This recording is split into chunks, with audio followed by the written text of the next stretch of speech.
Hi, welcome to V P cooking channel. ನಾನು ವೀಣಾ.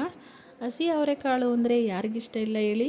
ಚಿಕ್ಕವರಿಂದ ಹಿಡಿದು ದೊಡ್ಡವ್ರವರೆಗೆ ಎಲ್ಲರೂ ಸಹ ಇಷ್ಟಪಡ್ತಾರೆ.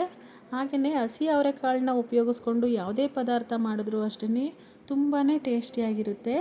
ಸೊ ಅದೇ ರೀತಿಯಾದಂಥ ಒಂದು ರೆಸಿಪಿನ ನಾನು ಇವತ್ತಿನ ವಿಡಿಯೋದಲ್ಲಿ ತೋರಿಸ್ತಾ ಇದ್ದೀನಿ.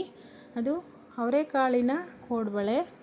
ತುಂಬಾ ಈಸಿಯಾಗಿ ಹಾಗೆ ತುಂಬಾ ಕಡಿಮೆ ಸಮಯದಲ್ಲಿ ಇದನ್ನು ಮಾಡ್ಬೋದು. ಅಷ್ಟೇ ರುಚಿಯಾಗೂ ಸಹ ಇರುತ್ತೆ.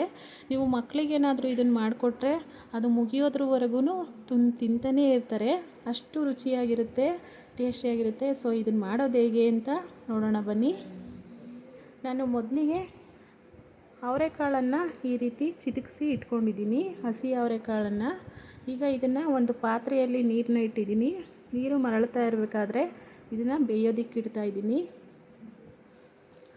ಹಸಿ ಅವರೆಕಾಯಿ ಅನ್ನೋದು ಬೇಗ ಬೇಯುತ್ತೆ ನೋಡಿ. ಈಗ ಒಂದು 2 ಟೇಬಲ್ ಸ್ಪೂನಷ್ಟು ಕೊಬ್ಬರಿ ತುರಿ ತೊಗೊಂಡಿದ್ದೀನಿ. ಒಂದು 4 ಹಸಿಮೆಣ್ಸಿಕಾಯಿನ ಅದಕ್ಕೆ ಸೇರಿಸಿ ಗ್ರೈಂಡ್ ಮಾಡ್ಕೊಳ್ತೀನಿ. ನೀರು ಹಾಕ್ತೇ ಗ್ರೈಂಡ್ ಮಾಡ್ಕೋಬೇಕು. ಈಗ ಅವರೆಕಾಳು ಅನ್ನೋದು ಬೆಂದಿದೆ. ಇದನ್ನು ಸ್ವಲ್ಪ ಸ್ನ್ಯಾಶ್ ಮಾಡ್ಕೋಬೇಕು. ತುಂಬಾ ನುಣ್ಣಗೆ ಮಾಡ್ಕೋಬಾರ್ದು. ಸ್ವಲ್ಪ ಬಾಯಿಗೆ ಸಿಕ್ಕಿದ್ರೇ ಟೇಸ್ಟು. ಸ್ವಲ್ಪ ಅದು ಸ್ನ್ಯಾಶ್ ಆಗೋವರೆಗೆ ಸ್ವಲ್ಪ ಮಾಡಿಕೊಂಡ್ರೆ ಈ ರೀತಿ ಸಾಕಾಗುತ್ತೆ ನೋಡಿ. ಈ ರೀತಿ ಸ್ವಲ್ಪನೇ ಈ ರೀತಿ ಮಾಡಿಕೊಂಡ್ರೆ ಸಾಕು. ಸ್ನ್ಯಾಶರ್ ಇದ್ದರೆ ಅದರಲ್ಲಿ ಮಾಡ್ಕೋಬೋದು. ನಾನು ಇಲ್ಲದೇ ಇರೋ ಕಾರಣಕ್ಕೆ ನಾನು ಮಜ್ಜಿಗೆ ಮಂತಾಡೋದ್ರಲ್ಲಿ ಈ ರೀತಿ ಮಾಡ್ಕೊಳ್ತಾ ಇದ್ದೀನಿ. ಈಗ ಮಾಡ್ಕೊಂಡಿದ್ದಾಗಿದೆ. 1 ಬೌಲ್ನಷ್ಟು ನಾನು ಅಕ್ಕಿ ಹಿಟ್ಟನ್ನು ತಗೊಳ್ತಾ ಇದ್ದೀನಿ. ಹಾಗೆಯೇ 2 ಟೇಬಲ್ ಸ್ಪೂನಷ್ಟು ಚಿರೋಟಿ ರವೆಯನ್ನು ಸಹ ಸೇರಿಸ್ಕೊಳ್ತಾ ಇದ್ದೀನಿ. ಈಗ ಆಗಲೇ ಗ್ರೈಂಡ್ ಮಾಡ್ಕೊಂಡಿರುವಂತಹ ಕೊಬ್ಬರಿ ಮತ್ತು ಹಸಿಮೆಣ್ಸಿಕಾಯಿ ಪೇಸ್ಟನ್ನು ಸೇರಿಸ್ತಾ ಇದ್ದೀನಿ. ಹಾಗೆಯೇ ಈಗ ಇದಕ್ಕೆ ಬೇಕಾಗಿರುವಂಥ ಸ್ವಲ್ಪ ಎಳ್ಳು ಮತ್ತು ಜೀರಿಗೆಯನ್ನು ಸಹ ಸೇರಿಸ್ತೀನಿ. ನಿಮಗೆ ಕಪ್ಪೆಳ್ಳು ಬೇಡ ಅಂದರೆ ಬಿಳಿ ಎಳ್ಳನ್ನು ಸಹ ಹಾಕೋಬೋದು.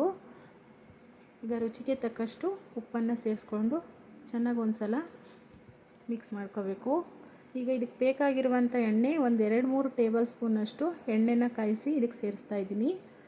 ಈಗ ಒಂದು ಸಲ ಎಲ್ಲನೂ ಚೆನ್ನಾಗಿ ಮಿಕ್ಸ್ ಮಾಡ್ಕೋಬೇಕು. ನಿಮ್ಗೆ ಹಸಿಮೆಣ್ಸಿಕಾಯಿ ಇಷ್ಟ ಇಲ್ಲ ಅಂದರೆ ಒಣಗಿದ ಮೆಣ್ಸಿಕಾಯಿನೂ ಸಹ ಬೇಕಾದರೆ ಹಾಕೋಬೋದು ನೋಡಿ. ಎಲ್ಲನೂ ಈ ರೀತಿ ಚೆನ್ನಾಗಿ ಮಿಕ್ಸ್ ಮಾಡ್ಕೋಬೇಕು. ಹಸಿ ಅವರೆಕಾಳಿನಿಂದ ಮಾಡಿರೋಂಥ ಯಾವುದಕ್ಕಾದರೂ ಅಷ್ಟೇ ಹಸಿಮೆಣ್ಸಿಕಾಯಿ ಹಾಕಿದ್ರೇ ಟೇಸ್ಟು.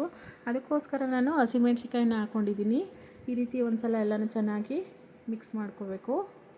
ಮಿಕ್ಸ್ ಮಾಡಿಕೊಂಡು ಇದಕ್ಕೆ ಬೇಕಾಗಿರುವಷ್ಟು ನೀರನ್ನ ಸ್ವಲ್ಪನೇ ಸೇರಿಸ್ಕೊಂಡು ಹದವಾಗಿ ಕಲಿಸ್ಕೋಬೇಕು ನೋಡಿ. ಈ ಕನ್ಸಿಸ್ಟೆನ್ಸಿಲಿ ಕಲಸಿರೋ ಹಿಟ್ಟು ಇರಬೇಕು. ನಾವು ಚಪಾತಿ ಹಿಟ್ಟನ್ನು ಯಾವ ರೀತಿ ಕಲಿಸ್ಕೋತೀವೋ ಆ ರೀತಿ ಇದ್ದರೆ ಸೂಕ್ತ.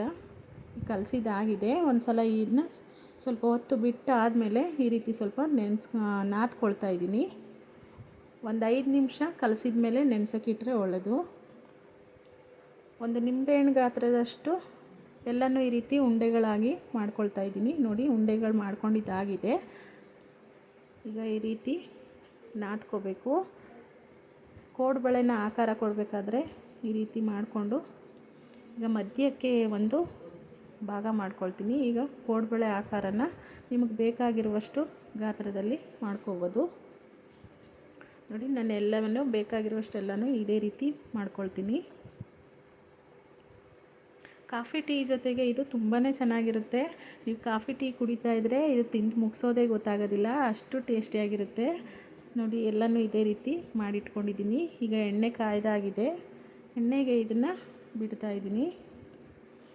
ತುಂಬ ಊರಿನಲ್ಲಿ ಬೇಯಿಸೋಕೆ ಹೋಗಬಾರ್ದು, ಸ್ವಲ್ಪ ಕಮ್ಮಿ ಊರಿನಲ್ಲೇ ಬೇಯಿಸ್ಕೋಬೇಕು. ಮತ್ತು ಇದು 2 ರೀತಿ ಇರುತ್ತೆ ಟೇಸ್ಟು. ಮೇಲ್ಗಡೆ ಗರಿಗರಿಯಾಗಿರುತ್ತೆ, ಹಾಗೆ ಒಳಗಡೆ ಸಾಫ್ಟಾಗಿರುತ್ತೆ. ಒಳಗಡೆ ಹಸಿ ಅವರೆಕಾಯಿ ಇರೋದ್ರಿಂದ ಸಾಫ್ಟಾಗಿರುತ್ತೆ ನೋಡಿ. ಈಗ ಕೋಡ್ಬಳೆ ಅನ್ನೋದು ಬೆಂದಾಗಿದೆ. ಹಸಿ ಅವರೆಕಾಳಿನ ಕೋಡ್ಬಳೆ ಮಾಡೋದು ಹೇಗೆ ಅಂತ ನೋಡಿದ್ರಲ್ವ. ನೀವು ಒಂದು ಸಲ ಟ್ರೈ ಮಾಡಿ. ತುಂಬಾ ಇಷ್ಟ ಆಗುತ್ತೆ ಈ ರೆಸಿಪಿ, ಅಷ್ಟು ಟೇಸ್ಟಿಯಾಗಿರುತ್ತೆ. ಹಾಗೆಯೇ ಈ ರೆಸಿಪಿ ನಿಮ್ಗೆ ಇಷ್ಟವಾಗಿದ್ದರೆ ವಿಡಿಯೋಗೆ ಒಂದು ಲೈಕ್ ಮಾಡಿ, ಹಾಗೆ ಸಬ್ಸ್ಕ್ರೈಬ್ ಮಾಡ್ಕೊಳ್ಳೋದನ್ನು ಮರಿಬೇಡಿ. ನಿಮ್ಮ ಫ್ಯಾಮಿಲಿ ಫ್ರೆಂಡ್ಸ್ಗಳಿಗೆಲ್ಲ ಶೇರ್ ಮಾಡಿ. ಹಾಗೆಯೇ ವಿಡಿಯೋ ನೋಡಿದ್ದಕ್ಕಾಗಿ ಥ್ಯಾಂಕ್ ಯು.